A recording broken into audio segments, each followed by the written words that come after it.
Eu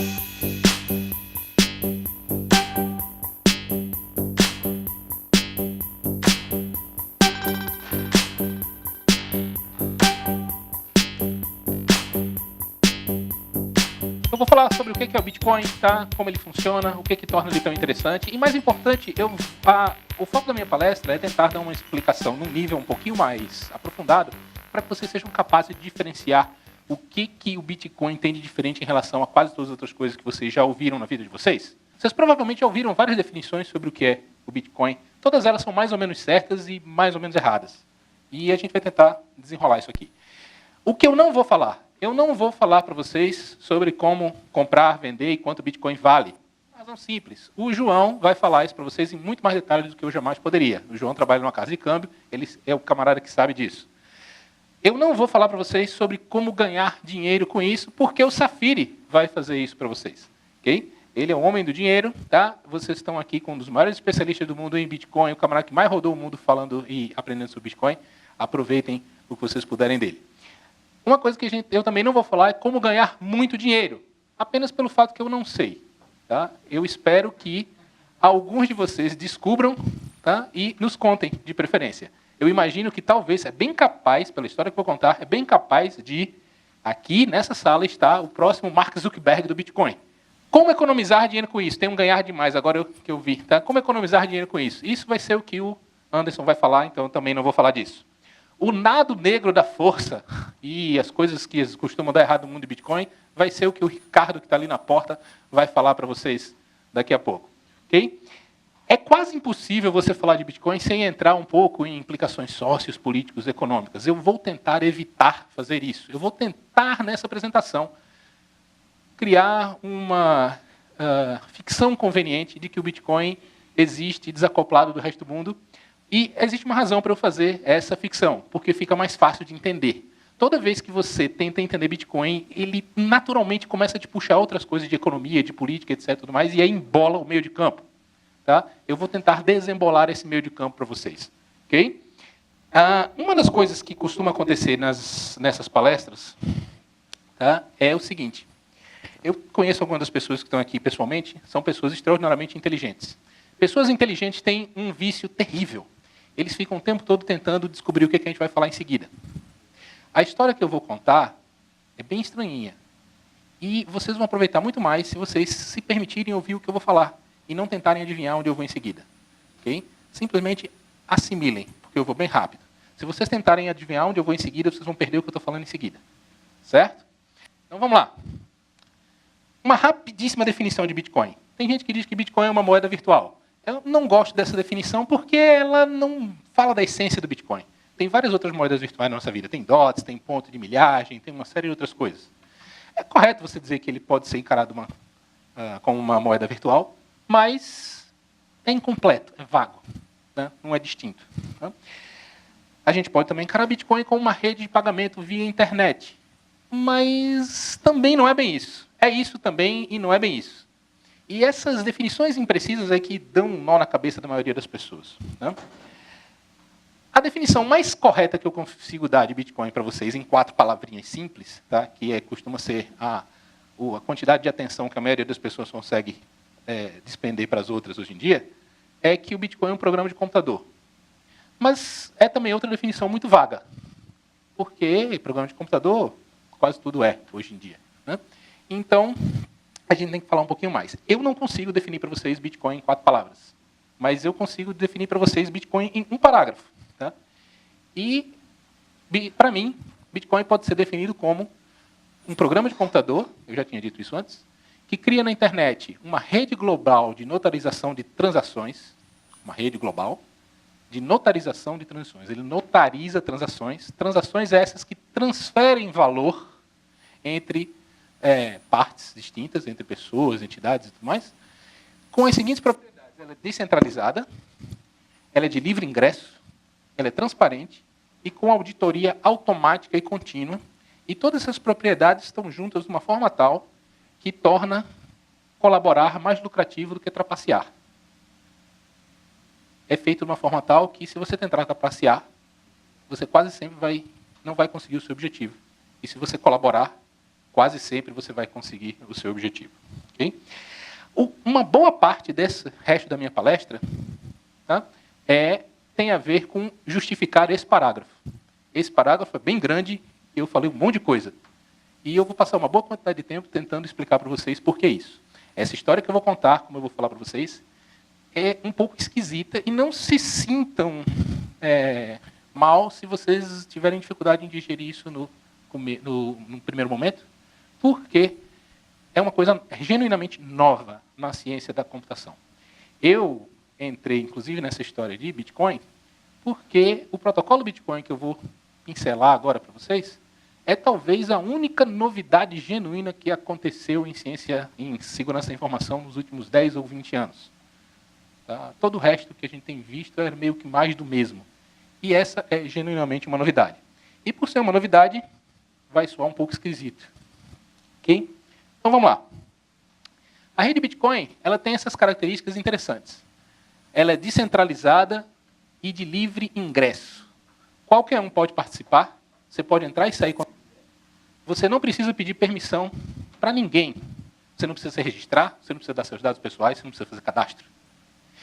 Note que isso é radicalmente contra os sistemas financeiros e de pagamento que já existem hoje em dia. E há uma boa razão para isso. Os sistemas de pagamentos, como os bancos que a gente tem, as Visas e as Mastercards que existem hoje, o núcleo delas é frágil, é baseado na ciência de computação dos anos 60, 70 e 80, que eles não eram tão sofisticados em segurança da informação como a gente é hoje. Então, se você permitir um mau ator dentro dessas redes, esse mau ator pode causar um dano gigantesco. E esses danos têm acontecido, a gente tem visto nos jornais esse tipo de coisa acontecendo bastante. Vazamento de informações, dinheiro que some, ninguém sabe onde vai parar, tá? E vários outros problemas como esses. Na rede Bitcoin, ela já nasceu projetada para permitir isso, sem que seja possível realizar diversos tipos de fraude. Como é que pode isso, hein? Tá?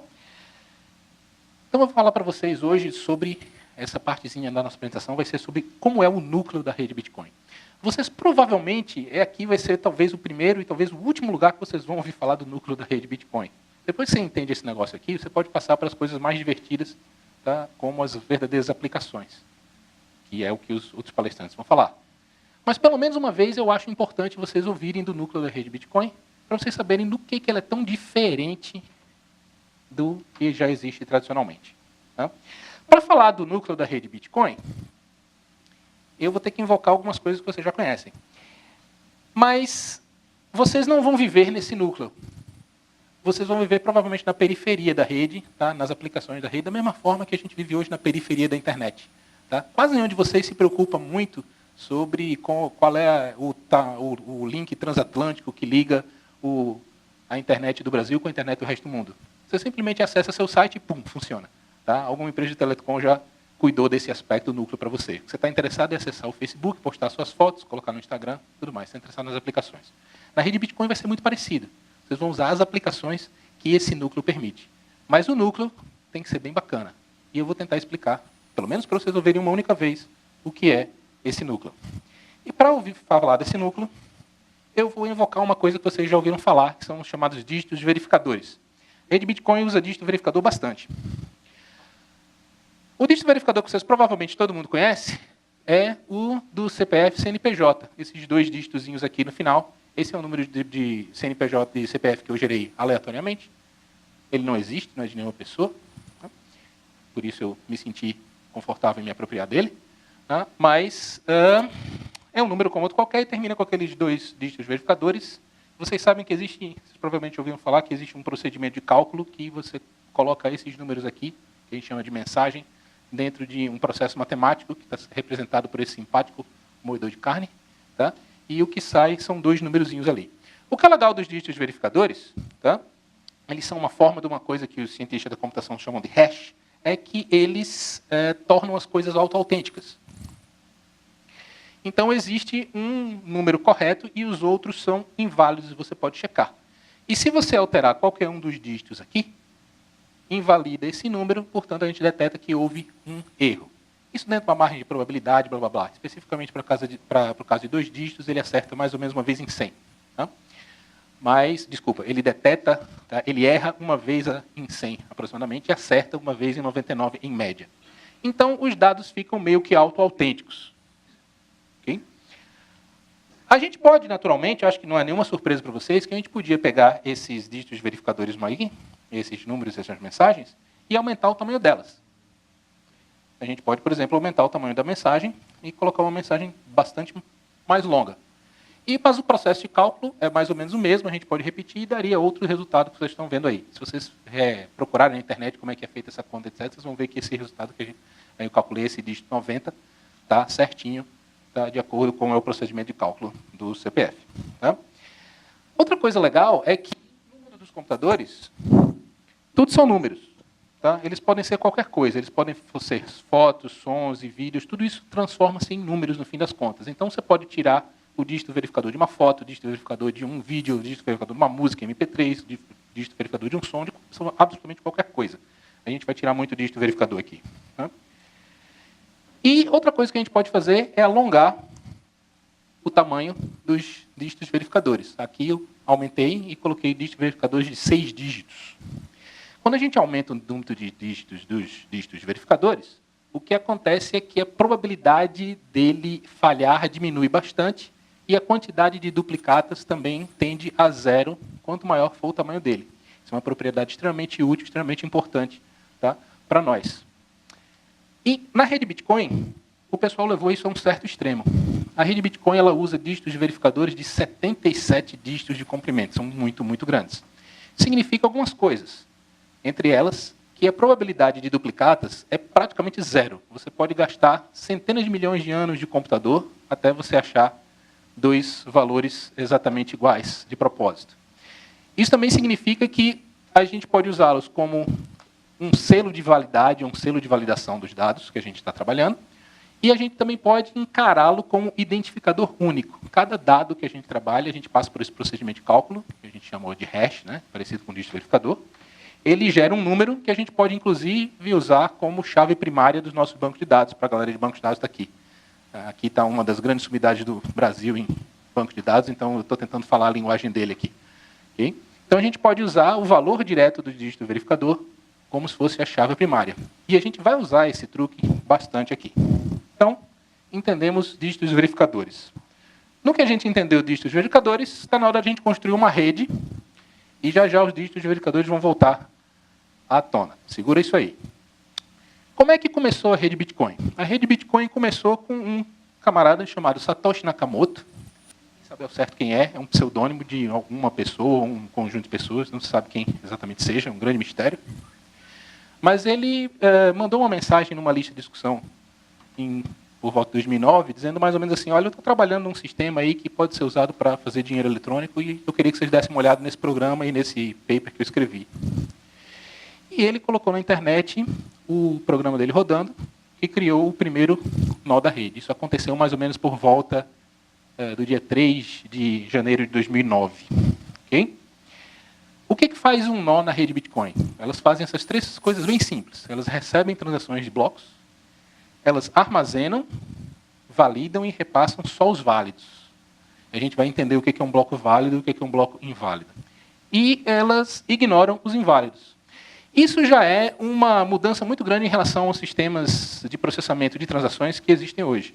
Se você injetar, por exemplo, se você tiver acesso à rede, digamos, de uma Visa ou de uma Mastercard, e você injetar uma transação lá, ela vai acreditar na transação. Ela não tem muito como saber se a transação veio de uma origem válida ou não válida. É por isso que a entrada nessas redes são proprietárias. Entrar nessa rede, juntar-se nessa rede, é um lelê danado. Você tem que se credenciar junto com os caras, ser conhecido pelos caras, satisfazer uma série de requisitos técnicos violentos. Na rede Bitcoin, não. Na rede Bitcoin, você se junta e não tem problema nenhum, instantaneamente. Isso é porque, na rede Bitcoin, todo nó confere o trabalho de todos os outros. E ele só repassa os dados adiante se eles forem validados segundo uma série de regras aqui que eu vou mostrar para vocês. A rede Bitcoin processa blocos e processa transações. esse slide mostra uma visão simplificada do que é uma transação na rede Bitcoin. Uma transação na rede Bitcoin, você tem um destinatário. Na rede Bitcoin, os endereços do destinatário são uma sequência de caracteres. Eu me aproveitei desse fato para colocar algum nome dos destinatários. E eles normalmente começam com o numeral 1 ou com o numeral 3. Então, quando vocês virem um nome de uma pessoa começando com 1, vocês já sabem que é um endereço de destino na rede Bitcoin, tal como seria o seu endereço de correio eletrônico. Tá? Então, você tem aqui um para. Você tem também o valor que você está tentando transferir, tá? 10 o quê? 10 uma unidade arbitrária. Depois a gente vai entender melhor o que é essa unidade arbitrária, mas por enquanto é só 10 coisas. E você referencia, através de um códigozinho, uma transação anterior. Quando você quer transferir dinheiro para alguém, você sempre referencia uma transação que previamente disponibilizou aquele valor. Mas existe uma transação especial. Esqueci de falar uma coisa que vai ser muito importante na segunda parte. Todas as transações têm uma trava. Quem é de informática, isso aqui é uma assinatura digital. E essa assinatura digital é feita com uma chave privada que pertence a você, que é o que te permite gastar o teu dinheiro. A gente vai falar disso mais na frente, quando eu for falar a respeito das carteiras. Okay? Isso também já é radicalmente diferente, tá, da maneira como funcionam os bancos tradicionais. Por exemplo, se você injetar uma transação numa rede bancária, qualquer um dos intermediários pode alterá-la e nem sempre, não necessariamente com registro dessa alteração.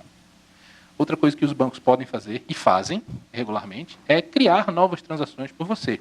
Algumas vezes porque você pediu, você ligou para o seu gerente do banco e o gerente do banco injetou a transação lá para você, ligou lá para o gerente, transfere tanto para o cara. Você mesmo não deu seu nome e senha, você ligou para o gerente do banco, ele te conhece, o camarada vai lá e faz por você. Tá? Na rede Bitcoin não dá muito para fazer isso, porque tem que estar envolvida a tua chave privada. Isso também significa o seguinte: quando a mensagem está em trânsito na rede Bitcoin, ela não pode ser alterada. Se ela for alterada, vai invalidar a assinatura, vai invalidar a trava. Isso vai ser detectado pelos nós que recebem a transação, e os nós que recebem a transação vão rejeitar a sua transação. Eu já trabalhei uma época em alguns projetos que a gente tentava convencer os bancos a usarem esse sistema de travas de assinaturas digitais nas transações bancárias convencionais. Eles não curtiram muito a ideia, porque muito do modelo de negócio deles e vários outros aspectos dependem deles poderem alterar as transações. Eles não acharam isso tão interessante e isso nunca foi muito para frente.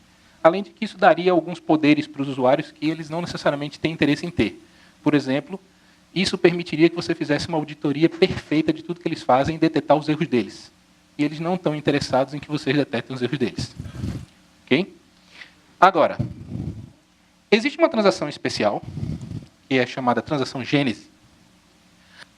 A transação Gênese, ela acontece no começo de todo bloco gerado pela rede Bitcoin, e ela é chamada de transação Gênese porque é ali que o dinheiro nasce. E ela tem a seguinte particularidade: tá? Nela, o campo de vem em branco. Como deixar em branco aqui ia ficar meio feio, eu coloquei um ninguém, só para ficar mais visualmente exagerado. Mas o campo de origem vem em branco.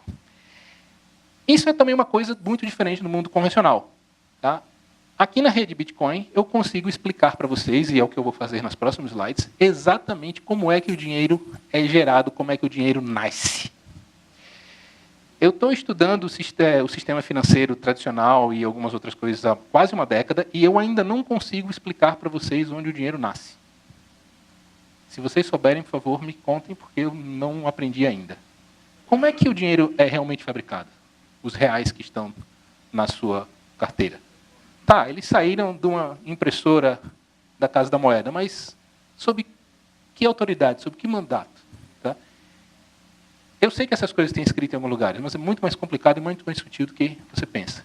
Eu consigo explicar para vocês em menos de meia hora como o dinheiro nasce na rede Bitcoin. Eu não consigo explicar para vocês em menos de 3 dias como o dinheiro nasce no mundo convencional. Agora, além da transação Gênese, que está em todo bloco, existe o famoso bloco Gênese, e aqui vem o primeiro grande pulo do gato da rede Bitcoin. O Satoshi Nakamoto, que foi o camarada que inventou esse negócio, ele colocou o primeiro nó na rede, disponibilizou na internet e tudo mais. Tá? Ele criou o primeiro bloco da rede Bitcoin, que é o bloco número 0. Os cientistas da computação têm essa mania chata de numerar as coisas começando com 0 e não com 1. Tá? E ele criou a transação assim, de ninguém, que é uma transação tipo Gênese, tá? Para ele mesmo, afinal de contas só tinha ele na rede, tá? E ele se presenteou com 50. Por que 50? Um número completamente arbitrário. Tá? Oi? Agora, os números, tem um bocado de outros números no bloco, mas os mais importantes estão aqui. Tá? Todo bloco tem que mencionar um bloco anterior, mas o bloco Gênese não teve bloco anterior, então ele colocou como 0. Tá? E todo bloco, a gente pega o conteúdo dele, calcula os dígitos verificadores segundo aquele esquema que eu falei para vocês, tá? E a gente gera um identificador único desse bloco. Exceto que, como eu falei, na rede Bitcoin, os dígitos verificadores têm 77 dígitos de comprimento. Seria um pouco feio, ruim de ler se eu colocasse isso aqui, então, com a licença de vocês, eu abreviei para só 6. Ok? Acho que vocês vão me perdoar por isso. E existe um outro número, que é chamado de nonce, ou contador, tá? Que também começa com 0. Todos os blocos, para serem válidos, eles têm que satisfazer uma série de critérios. O primeiro deles é o seguinte: o dígito verificador tem que ser menor do que o valor do teto. Nesse caso, é ou não é? Não. Por isso que ele está em vermelho. Não sei se dá para ver aí, as cores ficaram meio feiosas, mas é por isso que ele está em vermelhinho, significa que ele não satisfaz esse critério. Então, o camarada que está fabricando o bloco tem o direito de incrementar esse contador, chamado nonce, e tentar de novo. Então, ele recalculou. Lembra aquilo que eu falei? Se você mudar um dígitozinho no dígito verificado na mensagem, muda todos os dígitos verificadores, não é? Então, foi o que aconteceu aqui. Eu mudei de 0 para 1, mantive todo o resto exatamente igual, e mudou o valor. Ainda não está menor do que o teto. E aí eu tento de novo, não. De novo, não. De novo, não. De novo, não. Estamos sem sorte, tá? De novo, não. De novo, não. De novo, não. De novo, não. Ok, isso está ficando chato. De novo, não. E, finalmente, tá? Deu certo. Então, incrementando o contador 0, 1, 2, 3, 4, 5, 6, 7. Quando eu cheguei em 11, finalmente eu consegui um dígito verificador que é menor do que o teto. Então, esse bloco é declarado como válido. Só que como o Satoshi Nakamoto está sozinho, coitado, na rede, ele não tem muita coisa para fazer com o bloco recém-descoberto dele do que armazenar no computador dele, tá? E continuar o trabalho. Okay? Esse bloco inicial, esse bloco Gênese, ele já vem embutido dentro do software Bitcoin quando você baixa, porque ele vai ser usado daqui a pouco para validar os demais blocos. Agora, tá? Segundo bloco, a mesma coisa. Tá? O Satoshi criou uma transação, tá, de geração de moeda, tá, que manda o dinheiro para ele, só que ele usou um outro endereço. Em vez de um Satoshi Nakamoto, ele usou Nakamoto Satoshi. É perfeitamente normal na rede Bitcoin você ter uma mesma pessoa, uma mesma entidade ter vários endereços. Não só é normal, como é recomendado, inclusive. Tá? Mandou 50, fez a mesma brincadeira e vamos incrementar de novo o nonce até ele ficar abaixo do teto. E uma vez, e dessa vez a gente deu sorte na segunda tentativa, tá? Já foi suficiente. Só que vejam, há uma diferencinha. Esse bloco, ele referencia o dígito verificador, que também é um identificador, do bloco anterior, o bloco Gênese. Lembra que no bloco Gênese a gente achou 166493 para o dígito verificador? A gente tem que mencionar isso aqui.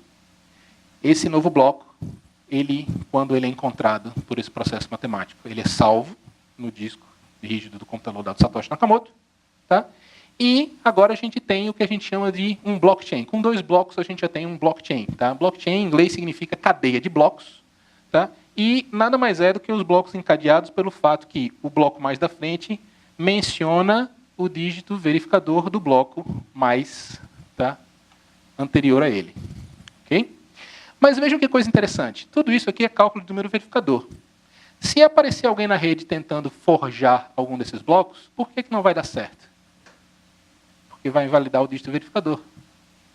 E aí a forja será detetada. Então não é muito fácil na rede Bitcoin você inserir blocos forjados. E aí o Satoshi Nakamoto continuou fazendo essa brincadeira e ele gerou outro bloco. Aqui já dá na hora de eu falar para vocês a respeito da altura. Tá? O bloco Gênese é chamado de bloco de altura 0. Que se você colocar um em cima do outro, seguindo aqui o encadeamento definido pelos dígitos verificadores, tá? Você sabe que bloco foi gerado a partir de quem é pai de quem é filho de quem.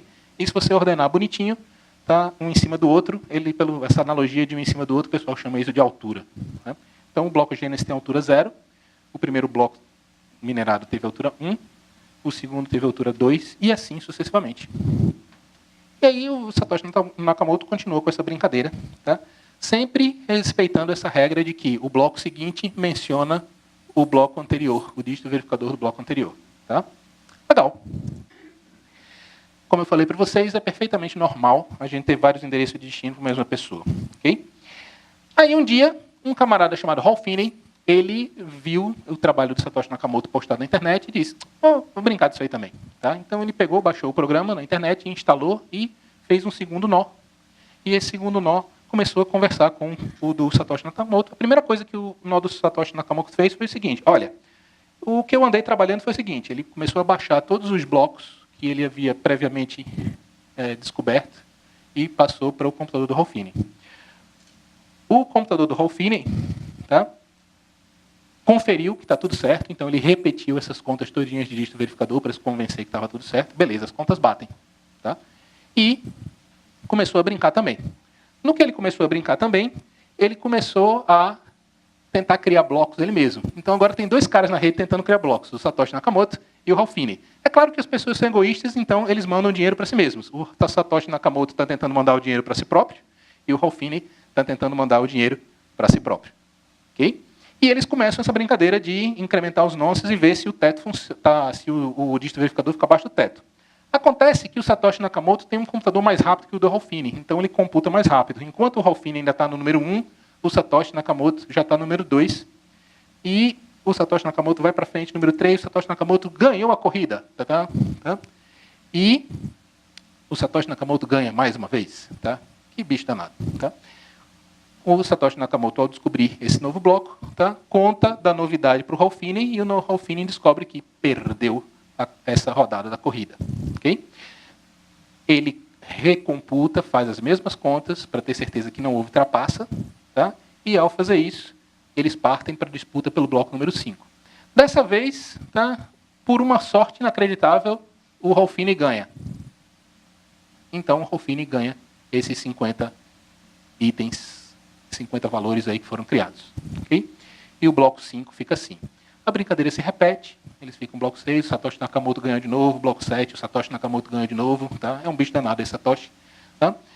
Eventualmente, no bloco 9, o Hal Finney ganha e fica mais ou menos assim. Quem tem um computador mais rápido e consegue fazer as contas mais rápidas, tende a ganhar mais. Mas é meio que uma loteria e, ora, algumas pessoas ganham, ora, outras pessoas ganham. Okay?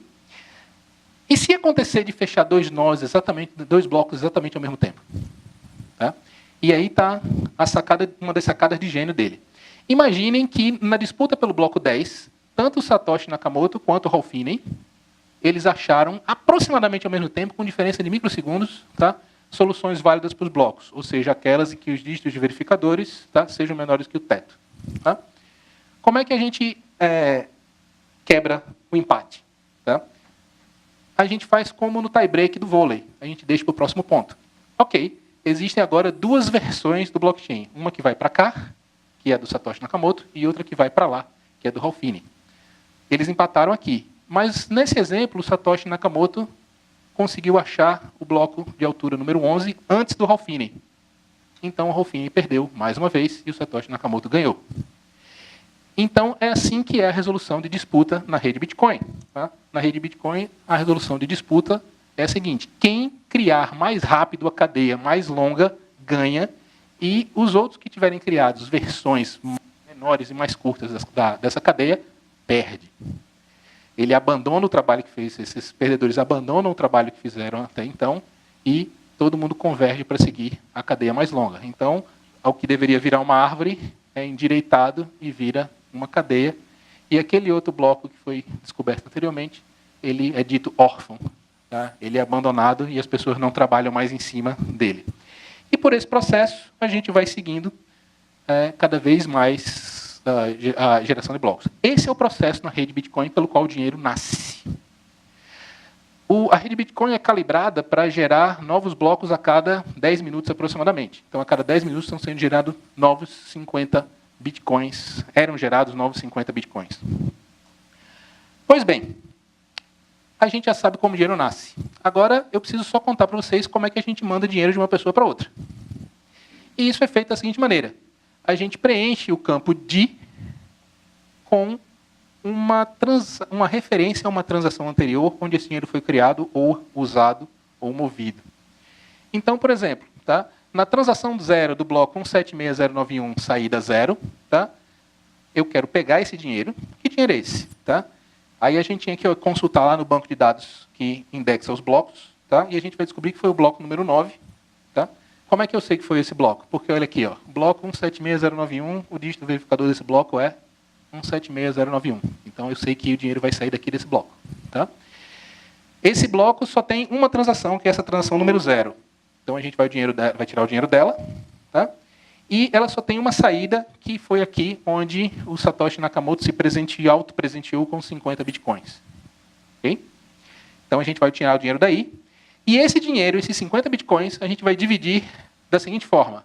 O Rolfini fica com 10 e o Satoshi Nakamoto fica com 40, sujeito à seguinte condição. Tá? Naturalmente, eu não posso gastar mais dinheiro do que foi gerado. Eu não poderia colocar aqui, por exemplo, 60 e 40, porque daria 20 e 40, porque daria 60, e 60 é mais do que os 50 que originalmente constavam lá. E se eu contar para vocês que os senhores acabaram de aprender tudo que vocês precisam saber a respeito da rede Bitcoin? Ok, eu estou quase certo. Faltam 2 detalhes só. Ok? Tem um detalhezinho aí, a transação é considerada gasta, né? E significa que ela não pode ser referenciada de novo. Ok? Marca um flag lá dizendo, ok, essa saída já foi usada, ela não pode ser usada novamente. A saída só pode ser usada uma vez. Ok? Então, olha aí. A gente fez, então, um bloco que tem transferências. A primeira transação desse bloco é a transação onde o dinheiro nasce. Vai mais uma vez para o maldito Satoshi Nakamoto. Tá? Mas nessa segunda transação, transação número 1, a gente pega o dinheiro que foi gerado em um bloco anterior e manda para essas duas pessoas. Okay? O dinheiro nas transações precisa ser gasto inteiramente. Então, lá tinha 50 bitcoins. Você tem que gastar os 50 bitcoins. E a maneira de fazer isso é que você transfere quanto você quer para outra pessoa e o troco você manda para você mesmo. Tá? É bem comum isso na rede Bitcoin. Okay? Esse é um bloco como outro qualquer, ele está sujeito às mesmas regras. A gente calcula os dígitos verificadores de tudinho, inclusive todas as transações. Tá? Isso resulta num dígito verificador e a gente vai incrementando o nonce até ele satisfazer o critério do teto, tá? De ser menor do que o teto. Okay? Pronto, vocês sabem tudo que vocês precisam saber a respeito do funcionamento da rede Bitcoin. Quais são as consequências desse negócio? Todas as transações são visíveis e rastreáveis por todos. Segunda consequência, as transações têm, obrigatoriamente, as contas têm que bater. Tudo na rede Bitcoin é auditado simultaneamente por todos. Significa também que não tem como o dinheiro desaparecer. Nem tem como sumir, nem tem como ser criado sem que ninguém saiba. A rede é completamente transparente. Isso é radicalmente diferente da rede bancária que vocês têm, em que eu não consigo ver o seu extrato. Esse tal desse blockchain e essa lista de transações é como se fosse o extrato de todo mundo. O extrato de todo mundo é aberto para todo mundo conferir. Ok? Acho que vocês concordam comigo que isso já é radicalmente diferente, e é por isso que soa estranho, e por isso que algumas pessoas têm dificuldade em digerir esse negócio. Dá a impressão que eles fizeram de propósito para que tudo que você sabia do jeito que o mundo funciona, não é nada disso, é outra coisa. Tá? Parece que eles fizeram completamente, diametralmente diferente de propósito. Ok? Oi? Mais do que você ter um livro caixa do banco, vai. Todo mundo tem um livro caixa do banco ao mesmo tempo, e todo mundo trabalha nele simultaneamente, e todo mundo constrói ele simultaneamente. Tá? Isso é que é mais legal. Se você gosta de analogias forçadas, eu apresento uma analogia, o seguinte: a rede Bitcoin, o núcleo da rede Bitcoin, é como se você estivesse trocando de banco a cada 10 minutos. Exceto que o camarada que é sorteado para ser, tá, o banco, não é o camarada que vai processar as transações nos próximos 10 minutos, mas sim o camarada que processou as transações nos 10 minutos anteriores. Como o camarada não sabe a priori se ele vai ganhar a corrida, ele não tem nenhum incentivo para trapacear. ele só tem chance de ganhar a corrida se ele jogar de acordo com as regras. Ok? Então, olha aí. Então, em 2009, a rede Bitcoin era pequenininha, só tinha alguns poucos gatos pingados. Tá? Em 2010, ela foi crescendo. Tá? Era para ser em 2010. Tá? E, hoje em dia, a gente está com aproximadamente 5.900 nós em 88 países. Isso significa que tem 5.900 backups, cópias diferentes do blockchain inteiro, de todo o histórico de transação. Significa que para você perder esses dados, tem que acontecer realmente um cataclisma com a Terra inteira. Tá? A única coisa que é comum a todos eles é a Terra. Então, para acabar com o blockchain, só tem um jeito: destruam a Terra. Mas, se um único país sair da rede, ou for censurado, ou for destruído, ou for bombardeado, okay? Ainda tem os outros 87 países com cópias do blockchain, e basta uma e você recupera o sistema inteiro. Hoje em dia, eu não posso chegar tão perto. Tá? Hoje em dia, a rede blockchain já processou mais de 100 milhões de transações, tá? E a gente, agora por volta de janeiro, a gente está com uma média de 160 mil transações por dia. Ok? Bom, e tem um outro detalhezinho, que é o seguinte: lembra daquele número 50 que eu falei para vocês, que é quando a velocidade da geração de dinheiro? Tem um outro detalhe legal. Isso foi verdade de 2009 até 2012. A cada 210 mil blocos, que dá aproximadamente 4 anos, tá? Essa recompensa por você criar os blocos vai diminuindo geometricamente. Então, originalmente era 50. Hoje em dia, a gente está vivendo uma época em que a recompensa é de 25 bitcoins por bloco. E, aproximadamente em 17 de julho desse ano, vai cair de novo para 12,5. Depois vai cair 6,25, assim sucessivamente, assim sucessivamente, para criar escassez artificial. Se os bitcoins pudessem ser criados, tá, infinitamente, as pessoas simplesmente ficavam gerando moeda e não gastavam comprando coisas. A razão disso acontecer é justamente para que a torneira seque e as pessoas comecem a usar bitcoins como meio de pagamento por bens e serviços. Se a fonte de dinheiro fosse inesgotável, ninguém precisaria fazer comércio. Tá? O dinheiro funciona porque ele é escasso. Sob um certo ponto de vista, sim. Tá? E aí, por exemplo, tem alguns economistas, o professor Zé Carlos está ali, ele pode falar isso muito melhor do que eu. Okay? Bom, chegamos, eu vou conseguir estourar o meu tempo, mas por muito pouco. Tá? E agora eu vou falar um pouquinho da periferia da rede Bitcoin. Por incrível que pareça, vocês acabaram de aprender todos os detalhes essenciais da rede Bitcoin. Tem um monte de outros detalhes técnicos. Tá? Mas o funcionamento básico da rede é esse. E eu suspeito que, apesar de vocês terem talvez achado essa explicação muito técnica, a essência da rede, que é o fato dela ser descentralizada e difícil de negociar, acho que vocês começaram a perceber que pode fazer algum sentido o que eu falei. Tá? No mínimo, vocês vão sair daqui com a ideia de que, cara, esse negócio é radicalmente diferente de todo o resto das coisas que eu já vi. Se vocês saíram com essa sensação, era exatamente o que eu queria. Okay? Bom, sobre a periferia da rede. Tá? Da mesma forma como vocês não se preocupam muito com o miolo da internet, tá? Vocês reclamam mais quando a GVT ou a Oi, tá? O seu link de periferia quebra, mas o miolo da internet mais ou menos funciona bem, é mais ou menos estável, mais ou menos robusto. A mesma coisa acontece com vocês. A maior parte de vocês vai operar aqui na periferia da rede. As empresas que estão aqui, como por exemplo a CoinBR e a Foxbit, tá? A CoinBR não é um grande exemplo não, porque eles têm uma operação de mineração, então eles fazem parte um pouco aqui do miolo da rede, mas eles ofertam para você uma visão, tá, da rede Bitcoin, tá, que tem diversos tipos de serviços agregados e, às vezes, algumas ilusões que eles colocam para você. Tá? Então, que tipo de criaturas são essas? Tá? São os exploradores e visualizadores, casa de câmbio, carteira via web, etc. A gente está... não sei tapou a internet não, né? Senão eu ia mostrar o blockchain.com, mas eu vou dar uma olhada já. Tá? Então, aqui no evento a gente vai ter 2 casas de câmbio que vou mostrar para vocês, por exemplo, como trocar bitcoins por moedas nacionais e vice-versa. Tá? Mas esses são serviços meio que periféricos ao miolo da rede em si. Tá? Um dos serviços periféricos mais usados são exatamente as carteiras. Tá? E para falar de carteiras, eu preciso falar de um treco muito importante chamado as sementes, as chaves e os endereços. Lembra que eu falei para vocês que as transações são travadas e que elas só podem ser geradas por vocês? Tá? Existe um processinho para fazer esse treco. Existe um número aleatório esquisito chamado semente, que ele tem essa cara aqui. Essa é uma semente de verdade que eu tirei de um programa de verdade que vocês vão usar. Tá? Essa semente passa por uma série de processos matemáticos, ela gera uma série de filhinhos.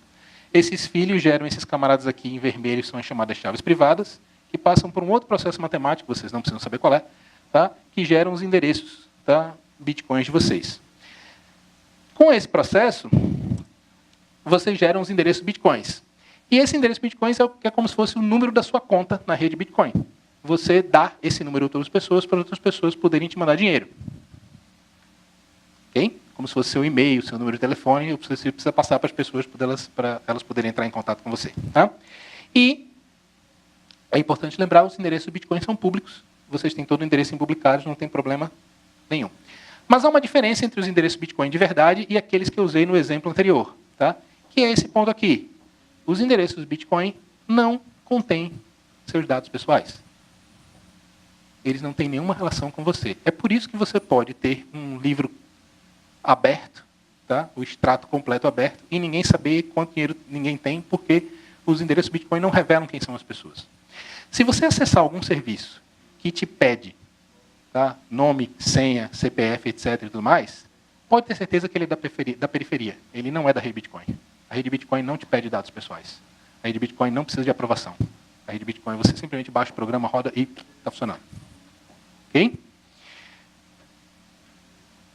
Agora, voltando àquele slide anterior, tá? A gente também tem esses itens em vermelhos, que são, tá? A semente e as chaves privadas. Esses camaradas aqui, esses camaradas são calculados em função desse. Então, esse aqui é a chave mestra. E essa aqui são as chavezinhas secundárias. Esses camaradas são os camaradas que controlam o teu dinheiro. Eles são privados. Então você deve ter muito cuidado com eles, porque eles são a chave do teu cofre. Eles são chaves privadas. Eles são a chave da sua riqueza. Se alguém mais tiver essas chaves, eles vão poder gastar o dinheiro por vocês, vão poder criar transações associadas àquele endereço e vão poder gastar o seu dinheiro. Então vocês precisam ter cuidado de não mostrar para ninguém, a menos que seja isso que você quer. Existe um reverso dessa moeda aí, que é o seguinte. Tá? Se, da mesma forma que ele é a chave da sua riqueza, ele também é a chave da sua riqueza do seguinte sentido. Se você perder, você perde acesso ao seu dinheiro. Então, se você é daqueles que perde as coisas toda vez que o seu celular pifa, talvez você devesse ter um plano B, porque senão você vai perder dinheiro na rede Bitcoin. Você não pode de jeito nenhum perder as chaves. Se você perder as chaves, você não vai conseguir mover o seu dinheiro. Ok? Vocês devem ter recebido um cartãozinho, tá, com um endereço web atrás, que se vocês digitarem, vai aparecer, tá, a carteira web que a gente disponibilizou para vocês. Okay? Essa carteira web, ela vai mostrar o endereço de vocês. Tá? Algumas pessoas também receberam, a gente mandou isso por e-mail para todas as pessoas, algumas pessoas já se adiantaram e já acessaram. Se vocês quiserem acessar agora, fiquem à vontade. Nessa carteira web vai aparecer o endereço Bitcoin de vocês. E esse código QR que vocês estão vendo, nada mais é do que esse mesmo endereço Bitcoin, na forma de uma forma para ser lida rapidamente por computadores que tenham scanners e aplicativos de scanning de QR Code, para você não ter que digitar, nem copiar e colar, nem mandar para o WhatsApp, nem assim tudo mais. Mas o verdadeiro camarada é esse. E se você usar copiar e colar e mandar por WhatsApp, funciona que é uma beleza. Esse aqui é só uma conveniência derivada dessa aqui. Okay? Uma das coisas mais importantes que uma carteira web faz é calcular o seu saldo, tá? Que vai aparecer aqui. Na rede Bitcoin, vocês vão descobrir já que um Bitcoin vale muito dinheiro. Por causa disso, a gente usa números com até 8 casas decimais. Tá? Essa carteira tenta converter automaticamente para reais, quanto está valendo no momento, mas não está muito exato ainda não. Okay? E o item mais importante da carteira de vocês é esse botão aqui, enviar, que é o que lhes permite gastar o dinheiro que vocês têm. Esse botão enviar vai perguntar para quem você quer mandar, quanto você quer mandar. Ele vai fazer toda aquela mágica ali da transação, assinar digitalmente, com base nas chaves privadas que vem na semente, blá, blá, blá, tudo lindo e maravilhoso. Você só vai apertar OK, confirmar, e ele vai injetar uma transação na rede Bitcoin, segundo aquelas regras que eu falei para vocês, e magicamente o dinheiro vai parar na mão das outras pessoas. Rapidinho, bem bonitinho. Ok? Eu ia falar de confirmações, etc., mas vou deixar para os meninos falarem. Né? Eu falei da maldita semente ainda agora, né? Onde é que ela fica? Nesse software de carteira, ela fica no endereço, tá? Depois do hashtag. Ok? O pessoal de desenvolvimento web sabe que o que vem depois do hashtag não vai para o servidor. Fica só no cliente. Então, apesar de o software de carteira ser hospedado num servidor que eu controlo, mesmo eu não tenho acesso às chaves de vocês, se vocês gerarem essas chaves. Especificamente essas chaves que estão com vocês aí, para vocês receberem e usarem os seus bitcoins, eu tenho acesso. Por quê? Porque foi eu que gerei. Para que vocês, para o dinheiro de vocês esteja realmente só de vocês, seja realmente só de vocês, vocês deveriam criar uma nova carteira. Eu vou ensinar para vocês em algum momento como fazer isso, mas é só tirar, é só deletar a semente e ele gera uma nova, ok? Caso vocês queiram fazer isso. Tá? E existe uma razão para que o dinheiro que eu vou passar para vocês, tá, a chave esteja com vocês e esteja comigo. A razão é a seguinte. A maioria das pessoas que faz isso pela primeira vez se embanana e ou perde o endereço, ou perde o celular, ou perde alguma coisa, e, portanto, perde o dinheiro. E eu, pessoalmente, acho um desperdício perder dinheiro. Então, como eu tenho a chave também, se vocês se enrolarem, você chega para mim e diz assim, Kiko, me ajuda aqui, e aí eu vou lá e posso ajudar. Se vocês pegarem o dinheiro que eu mandar para vocês e mandar para outra carteira com uma outra semente que eu não tenha cópia, e vocês perderem, so sorry, não tem nada que eu possa fazer para ajudá-los. O dinheiro é exclusivamente de vocês. Okay? Mas a lição que eu digo para vocês é a seguinte. Em todas as softwares de carteira que vocês vão usar com a rede Bitcoin, tenham sempre uma noção clara de onde está a bendita semente e as chaves privadas. Porque elas são as chaves do seu dinheiro. Nesse software, ele fica nessa URL, em outros softwares, ele fica em outros lugares. Você precisa entender onde isso está. Algumas pessoas acreditam que você pode entender e usar seguramente a rede Bitcoin sem entender esses detalhes. Tá? Eu acho essa uma visão míope e eu acho um ótimo convite para perder dinheiro. Eu estou aqui para tentar ajudar vocês a ganhar dinheiro e, de preferência, não perder dinheiro. Por isso que eu estou fazendo um escarcéu tão grande por causa disso. Existem outros softwares de carteira, alguns deles eu recomendo aqui para vocês. Tá? Que estão bem aqui. Se vocês quiserem pegar e procurar aí no Google Play, etc., esses são outros. Esse que está aí no cartão para vocês, que é o da CoinWise, ele é um software de carteira via web, ele não é o software nem mais sofisticado, nem necessariamente mais bacana, nem mais seguro, mas ele é de longe o mais simples e é o único que eu conheço que a gente consegue gerar uma URL e passar por impresso por vocês. E é por isso que eu escolhi esse software para fazer essa demonstração que a gente vai fazer daqui para vocês. Se vocês acessarem esses endereços que estão aí no cartão, vocês vão parar na carteira de vocês. A carteira de vocês está com saldo 0 no momento. Mas isso vai mudar daqui a pouco. Daqui a pouco a gente vai injetar uma rede, uma transação na rede Bitcoin. A gente vai fazer isso, uma demonstração junto aqui com João Paulo. Tá? E vai aparecer dinheiro, tá? Nas carteiras de vocês. E vocês serão todos sairão daqui bem mais felizes, provavelmente. Tá? Queria fazer uma outra brincadeira só para vocês verem o seguinte. Um pagamento em Bitcoin pode ser bem mais simples do que aquela digitação feiosa que a gente fez ainda agora. E eu queria aproveitar a oportunidade para mostrar para vocês, tá, como pode ser simples. Tá? O pessoal aqui da equipe de filmagem da Bateu Castelo tá filmando a gente, e eu vou fazer uma coisa legal. Aqui diante de vocês eu vou pagar um fornecedor em Bitcoin e anunciar em primeira mão que a Bateu Castelo, a primeira produtora de vídeo de Pernambuco, a aceitar Bitcoin como pagamento. E o André vai aceitar o pagamento aqui pra gente. Tá? A má notícia é que eles custam caro para a Dedel, o serviço deles, tá? Vai me matar aqui em 1,57 bitcoins. Vocês fazem as contas e descobrem quanto é, tá? Então, né? Tá? Mostra aí o teu QR Code. Então, o que vai acontecer aqui? Eu já estou com o dinheiro na minha carteira, tá? Ele está aí mostrando o QR Code, tá, para mim, que mostra o endereço Bitcoin dele, tá? Eu vou simplesmente escanear aqui, vamos ver se funciona. Fica parado, peste. Tá? Pronto. Tá? E aqui eu vou digitar 1,57, tá? Se vocês quiserem ver aqui da filmagem, dá para ver? 1,57, tá? Não vou mostrar minha senha para vocês, tá?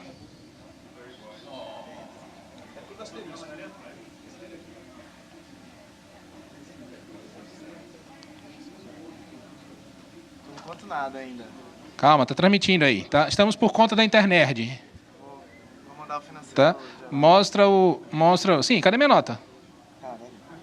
Hein? Tô mandando o financeiro gerar agora. Sério? Eu disse pra trazer essa criança. Tá bem? Então, pega ali. Transação enviada. Refresca a tua carteira aí. Pronto, paguei. Tá? Já deve ter chegado na carteira dele. E para mostrar para vocês que não há nenhuma maldade envolvida, tá? a nota fiscal. Ok? Eu tenho que prestar conta e tudo mais, então tem que ser tudo legal, bonitinho, sem nenhum efeito especial contábil.